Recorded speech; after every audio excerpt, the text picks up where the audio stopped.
Howdy everybody, Steve here, KM9G. This is going to be another power station review video, but before you click away, this one has a car jump starter in it, and I'm going to see if we can use that for ham radio. We're going to put it through its paces as a power station, of course, to make sure that it does all the power station type stuff. And this one actually is more than a power station, it's a solar generator, which doesn't mean it generates sunshine, just like your gasoline power generators don't generate gasoline. This one takes sunshine through it the solar panels that are in this box and charges the battery up that's in this box and then turns it into electricity for you to use, whether you have sunlight or not. Let's see a gas-powered generator do that for you. When you turn them things off, they're off. When you take the sunlight away from this, it still has power in it. Let's see what's in the box. Here is, holy moly, that's in there tight. Maybe we have to start with part 2 instead. Here is the box of goodies that you get with it.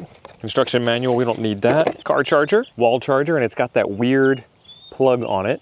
So you're gonna need to keep this one's wall charger. And then so you have the thing that the wall charger plugs into, which is now external from the battery bank, which I guess helps keep the size down a little bit smaller. Ah, that's why it was hard to get out. There we go.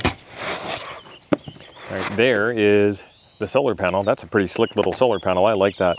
So it puts out straight to the barrel connector, not to any of your MC4s, but we're hams. We can adapt that to make it do our thing. It's a 4-panel foldable. So not a lot of wattage, but probably enough to get the job done. But here is the battery pack, and behind it is this thing here. And this is actually something that I am interested in. I don't know what we're gonna get out of this, but I wanna see, because that's just a positive and negative connection there. There's no special intelligence here. There might be some special intelligence in here, but this part here is actually meant to jumpstart the car, which means we're gonna get more power out of it than usual. Quick walk around the front panel. We have the solar or DC in, which DC would also be your AC charging port. We have 118 watts worth of USB, 18 watts to USB-B, and it's orange, which should indicate quick charging, and 18 watts is probably quick charging. We'll test it out. 35 watts USB-C, 65 watts USB-C. I would like to see these both be the same wattage, but you know how that works. We have two 5525, maybe 5521 power connectors here. I'm not sure which one that is. We've got our 12-volt car port. We have a normal and an eco mode. And we have two AC ports. One of them has a hole for the ground to go into. The other one does not. But you ain't getting any grounding out of this thing anyway, because it ain't attached to the ground. It's pretty small and compact. I like it. It's, you know, hand size. It is the C400, so we'll have to see. Oh, it's got UD turbo too. Yep, see, there's the 400. You know I wasn't lying to you. What does it say on the bottom? 256 watt hours, 20 amp hours at 12.8 volts. So 20 amp hour, 12 volt battery, perfect. Let's see, the DC 7909 is 8.5 amps, and this is 24 volts out, 4 amps. So that gives you a hint at that DC input. But here's the stuff that we care about. The car cigarette lighter output is 12 to 13.6 volts at 10 amps. So that'll power your G90 QRP radio. And this is good QRP radio G90 size. If it was built this way, it would just sit right on top of the G90. I mean, you can still do that, but then you can't see the pretty display. AC output, 120 volts. There it is, that's where the 400 comes from. 60 hertz, 400 watts, 800 watts max, pure sine wave. So that's where the 400 comes from in the product name. It'll do 400 watts of AC output. USB-A ports, USB-C ports, 5 volts, 3 amps, 9 volts, 2 amps, 18 watts for the A port, 5 volts, 3 amps, 9 volts, 3 amps, 12 volts, 3 amps. So QRP radios right off of the USB-C port, but it's got the DC ports. 15 volts, 3 amps. 20 volts, 3.25 amps, PPS, 3.3 to 21 volts at 3 amps, and a total of 100 watts out of the USB-C port. So I don't know how they're gonna get 100 watts out of a 65 watt rated port, but that's okay. And people ask what kind of batteries are in here. This has got lithium iron phosphate batteries, LFP, which is such an easier way than typing in LIFEP04 with all the camel case and everything. But we need to get this thing charged up and we need to test it out. So I'm gonna plug in the solar panel since I have it sitting right here. Solar panel has a 1-wrap tie on it to make it easy to get that stored up and not lose the 1-wrap. Nice long cord so we can get it over where the sun is. Let's plug that in and open up this port. And it immediately springs to life on the display. It comes 71% 100% charged. At its current output of 0 watts, it will last 99.9 hours, which is full scale. That's as high as that scale goes. It's just gonna last forever because we're not technically using it. We have lights on the front. They're hard to see in the daylight, but there you go. 4 watts of output to get the lights to work. And then they just went off. Okay, cool. So now the lights are off. The lights are on. Low, medium, high. I'm not showing any indication on charging. Let's see if it looks different if I plug it into the wall. Our wall charger also comes with the 1 wrap. Let's move this over here to where I have my wall plug plugged in.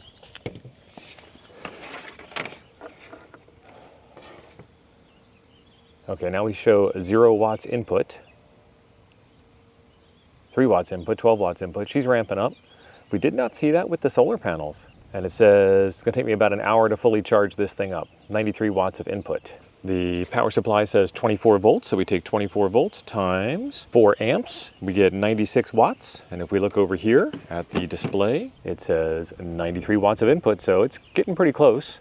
And the more full the battery gets, the harder it is to put power into it. So we might already be at that stage where it's a little harder to push power. In the meantime, I wanna get out my multimeter and test to see what's going on with that solar panel. Could be anything, or nothing at all. Danger glasses on. I like this meter because it is small and simple and compact and easy. I'm gonna put it on to the 200 range. I'm gonna put it to DC volts, whip out my probes, grab the power connector from the solar panel. We're gonna assume center positive, so hold that on the outside. And this is one of those weird ones where you can see the pin inside, and then it's surrounded by metal. So we gotta just get the pin. And of course, 2 round things together. Yeah, no power from the solar panel. Interesting. Nothing at all. We're in some sun. Let's get in more sun. So you can see by my shadow that we have sunlight shining down on the panel. Let's get my shadow off of the panel. Meter in the grass. This is real electric work right now, boys. Nope, there goes the camera. Oh no, I did just get voltage. Just as the camera fell over, I saw 17 volts. Let's do it again. Nothing. Come on, I saw it work before. I think it's just shy. All right, I think I figured it out. See if we can get this on camera because it's all kinds of awkward down here on the grass. If I touch the inside of the barrel connector and not the pin, I was trying to touch the pin and the shield, 20.7 volts of power. Okay, so it was me, it was operator error. Let's get the meter out of the way and let's get the power station back. And we will look at the display there and it should say up here in the top corner what it's receiving. I'm plugging in the solar panel. Oh, there we go, it's working.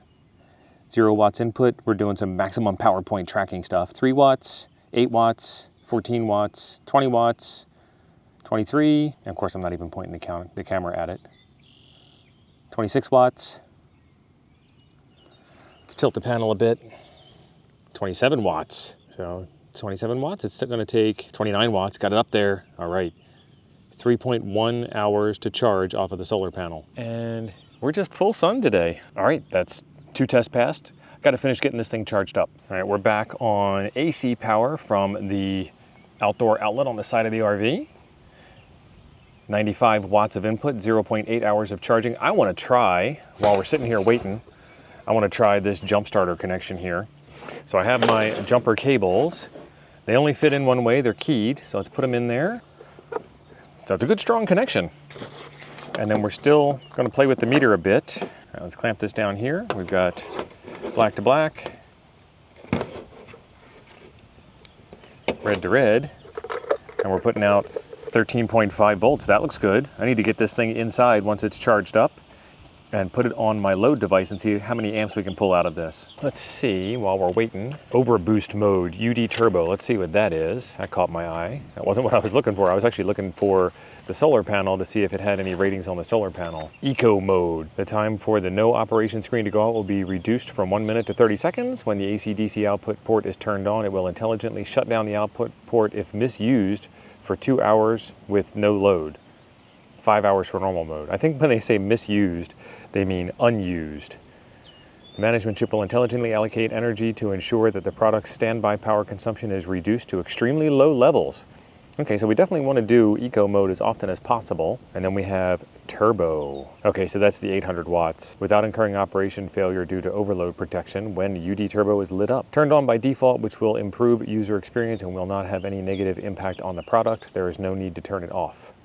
Okay, so it automatically does all that. Can the product power a CPAP? Yes, but please pay attention to the remaining power and the remaining usage time before use. Don't want you to go to sleep with your CPAP on and wake up with your CPAP off. Kind of defeats the whole purpose of a CPAP, trying to keep you asleep. Solar, solar, solar, solar.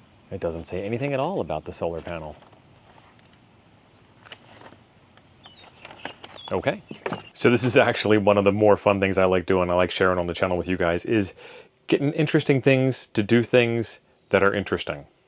I guess it's getting ordinary things to do things that are interesting. So I have this radio set up so that I can test this thing out and see if we can use, let me just turn around and show you. I've got the power station here and I'm going to use the jumper cables that came with it. These should be able to provide higher than the 10 amps that you can get out of here. I don't know how much higher. I got no way of testing that.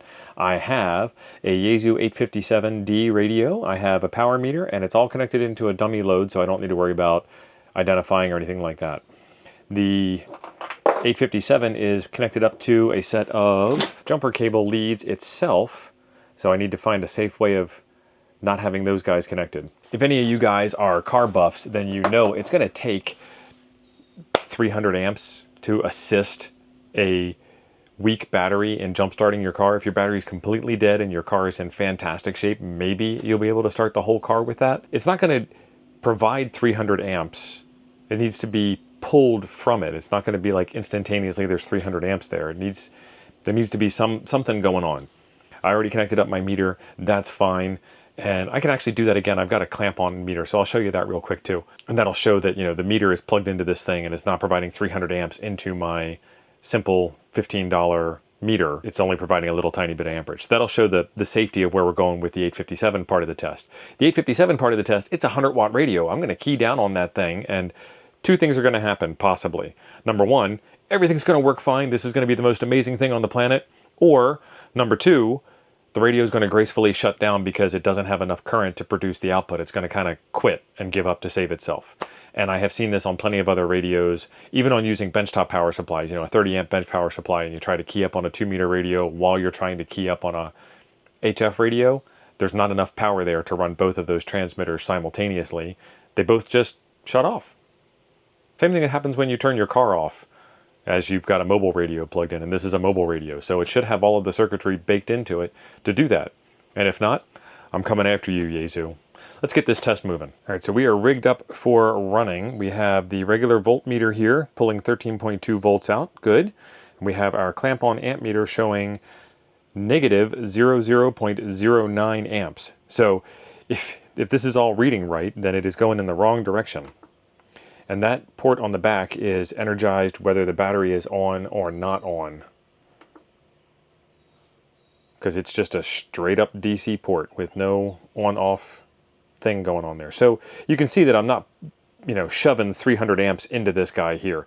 There aren't any specifications on the website as to how many amps this thing can put out from these cables back here, but we're going to try it and see what happens. If it's ugly and it works, then it ain't ugly. So I've got my alligator clips, which then terminate out into power poles for the radio, plugged in. I've got it clamped to the desk, so these guys aren't going to move. They're not going to interact with each other. They're not going to touch, and mostly because my alligator clips for my power pole leads are bare. These guys are all the ones that come with the power station. These guys are all shielded and covered and protected and whatnot. That's fine. I still have my voltmeter probes, 13.2 volts, and I have my amp meter clamped on at minus 0.09 amps, and she's sitting over there. There might be a little bit of contention with having the negative wire so close to the, that's not even the negative wire, that's the negative lead for the meter. That should be fine. Let me move that anyway. Okay, now that is moved, we have the positive wire going through the clamp meter, and we have the negative wire from our DC voltmeter plugged in here. I'm going to plug in the Anderson power poles, and I don't remember if I left this radio on last time or not. All right, we're plugged in. No magic smoke has come out.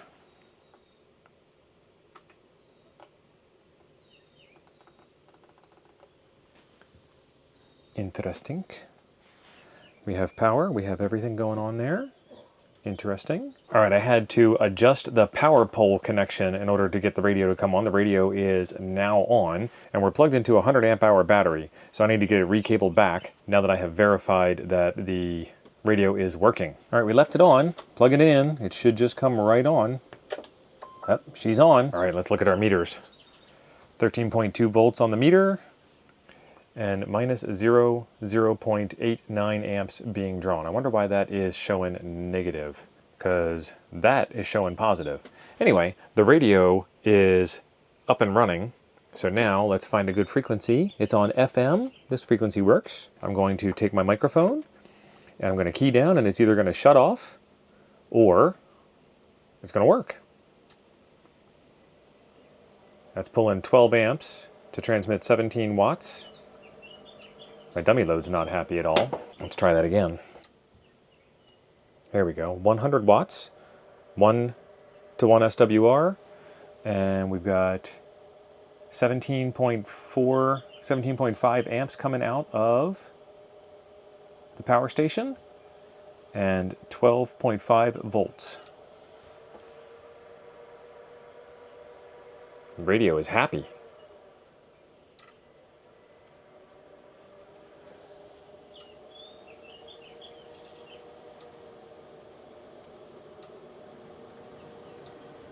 I like it.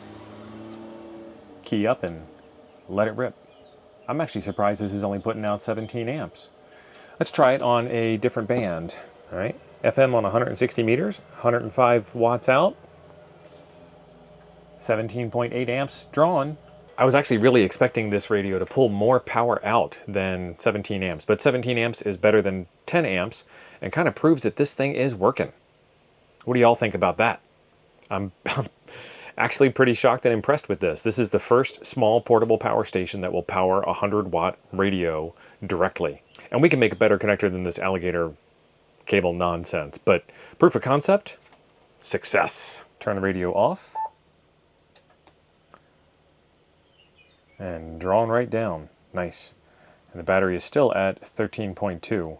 Let's check out some noise. This is what it looks like with no load, no nothing going on the AC side. And the AC inverter is off, but the DC power on the back side is on, and the radio is running.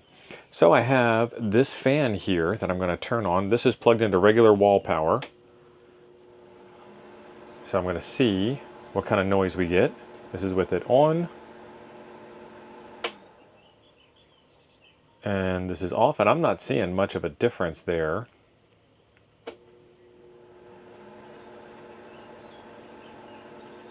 And we're running about 900 megahertz of spectrum. So nothing really going on there. Let's re-plug this thing in.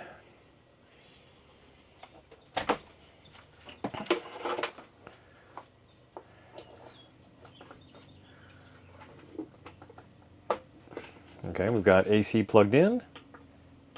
Turn on the AC power. You can see a little light there, and it says output in watts. Let's turn her on for the fan. 13 watts output, 12 watts output to run the fan. And here is your spectrum display. Again, no real noticeable change. Off and back on again. Off, on. I'm going to turn it on to heat mode and see what we can get, because I really need heat today. All right, the fan just kicked in the inverter. 400 watts of output, and the UD turbo is kicked in just to keep it at 400. So the fan on speed 1 is about 400. Let's turn this back off. I'm looking at this spike right here. I don't remember that one. Inverter's off, fan's off, spike's still there. So it was just my poor foggy memory. All right, let's turn this back on to low. And I'm going to turn off my DC load. Still looks clean. Let's get the screen back on here.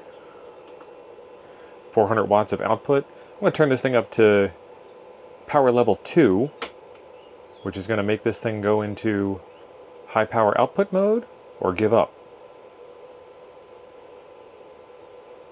Yeah, I think it's limited. I think it can't put out more than 400 for this fan.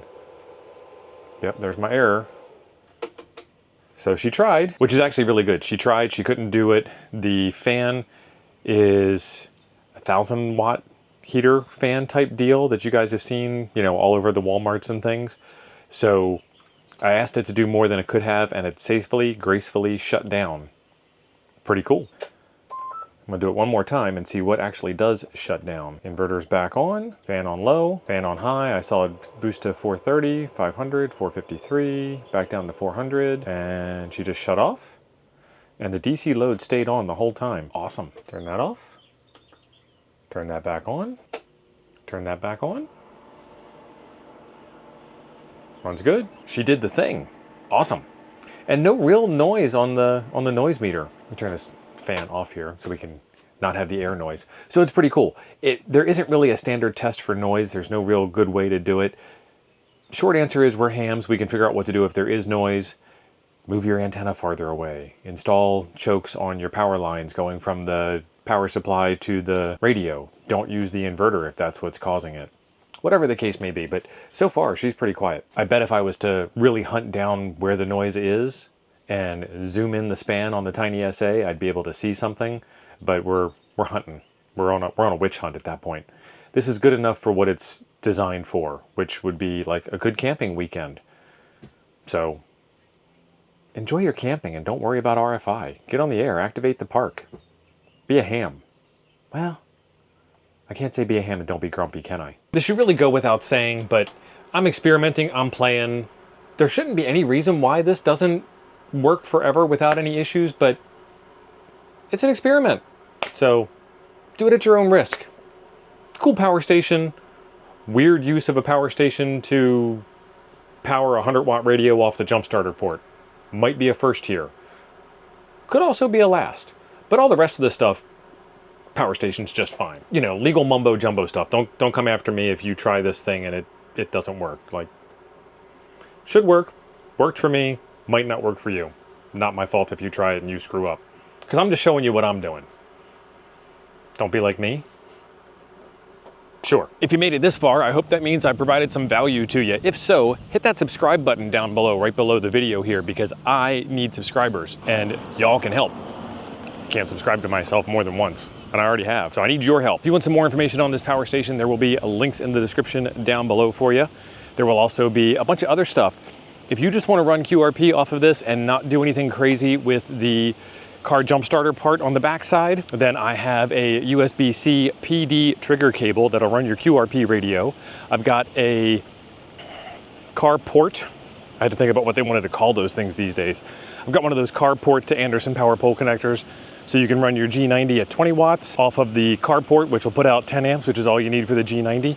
If you want to run your 857, your 100-watt radio down at like 20 watts or so, looks like it's also going to work, because the 857, even though it says 22 amps draw in the manual, really only took 17 amps. Well, 18 for rounding. You want a little bit of overhead. That's probably what they were doing. They probably wanted a little overhead for it, but she did the thing. I like it. This is what we have been looking for. High output DC on one of these portable power stations. Batteries are awesome. Batteries with built-in solar charge controllers and the ability to hook up solar panels and AC inverters to power your fan if you want a fan, or maybe get a DC fan or whatever. These things are just like Swiss Army knives. They're awesome. And hams like awesome gadgets. If you want to know how long this battery will last for your activation, I have a video right over here that goes over all of those details and shows you how to figure all of that stuff out. Why don't you head on over there? I'll be waiting for you. Thanks for being awesome.